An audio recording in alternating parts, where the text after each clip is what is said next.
Goodness, guys. I have several vlogs to do today. This one I'm going to do while it's fresh on my mind because it's been a long damn day.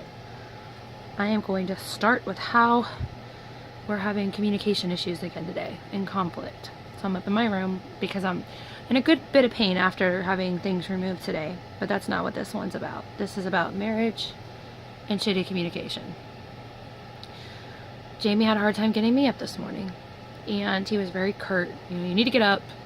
And at that point, he had had the baby up and had Corbin up. So I came downstairs and said, just like this, "Hey babe, you seem a little snappy, hon. What's going on? What's up? You know, is everything okay?" That was me asking, you know, did anything happen? Did Corbin get into a whole bunch of stuff? How are you doing? He said, "No, I'm fine. It's good." And that was fine. Nothing happened. That was all I said. So we get ready to go, and I'm a little nervous. And through the whole course of that, if I said, "I don't know where my shoe is," if I was snippy, I immediately said, "Oh my God." I'm like, "God, Jamie, I'm sorry. I'm nervous. You know, I'm sorry I'm snippy. I'm going to shut up, you know. And thank you. Thank you so much for doing this, or thank you for doing that, or answering questions." I mean, and it's back and forth, and everything's fine, okay? So then we get to the doctor's office, and the nurse wants my counts for my fluid stuff, and that's something I've been messaging Jamie. He's on the phone as she comes in. He's been reading a whole lot and doing his thing, and you could tell she's getting a little frustrated because she's asking questions. At that point, he hasn't pulled my message up. He's reading something, and like she's talking, and he's just looking down at his phone like, you know, and you could tell it was rude. So I waited until that she left the room, and I said, "Jamie, hon, like, whenever they're in there, if you could not stare at your phone, if they're addressing you, if they're, you know, just talking to me or whatever, I don't mind, but that was rude to her." And I said it just like that. I do not yell at him in front of people. I don't belittle him in front of people. And if I have anything to say, I say it nicely. So we're going on, and it took forever to get because the doctor was in surgery, and he had to come and just kind of make sure, you know, like sign off on the fact that that the things could come out.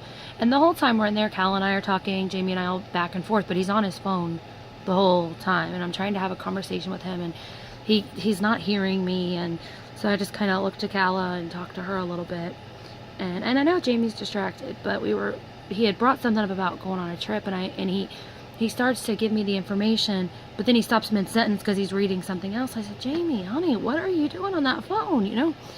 And he's like, "I'm just reading." "Fine, gosh, you know, you want me to sit here bored?" I said, "Well, you could maybe, you know, talk to me or whatever." And as we're, you know, having that conversation, and this is how I talk. I'm not sugarcoating how I'm talking. I don't pretend that I talk nice and then act like, you know, a bitch behind closed doors. That doesn't happen.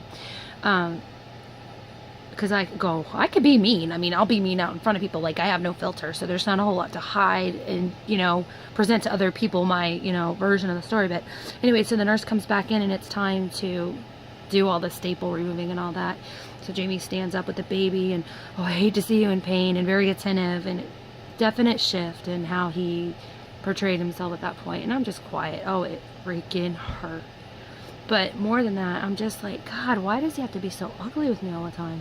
So I don't say a whole lot until we're almost home. I'm like, what is going on with, you know, your attitude today towards me? What's the problem, you know? And he says, "Well, let me tell you what the problem is. The first thing that I did when I woke up this morning is jumping on my ass about being snippy." I said, "Jamie, that didn't happen." I said, "You seem snippy today. Is everything okay?" That was an inquiry as to your well-being, as to what happened before I woke up. It wasn't a stop what you're doing and damn it, you better do what I'm going to, you know. And so I clarified that, and he's like, "And then you had to, you know, get on my ass about the nurse, and all I was doing was checking my messages to get the drainage." Well, number one, that's where I start to like freaking lose my mind, because when she walked in the room, he was on his phone. There was no way he was pulling up messages that she was going to ask for before she walked in the room. He was doing something else, but he tries to justify what he was doing by being like, "Well, no, I was actually looking at it." And that irritates me, because to me, and I'm a little harsh on it, Vulcan logic, that you're lying to me. You know, maybe 5 minutes after you were looking for the messages, but don't lump that together with the other stuff you're doing. And all I asked was, and I waited till she left the room, is if she's going to talk to you, could you not look at your phone? Because it seems rude to me. And Jamie, I want you to treat people nicer than that. Don't be rude to them.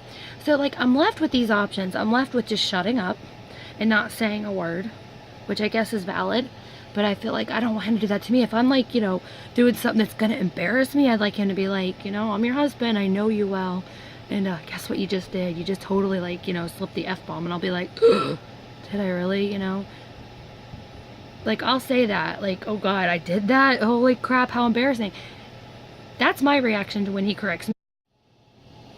I have no idea what just happened. My phone just completely cut off on me. But anyway, so when he approaches me with anything like that, I'll laugh at myself because I don't take myself seriously and I don't have a whole lot of ego attached to me. If somebody says I'm doing something wrong, I'll be like, oh God, I so did that. How embarrassing, you know? But I'm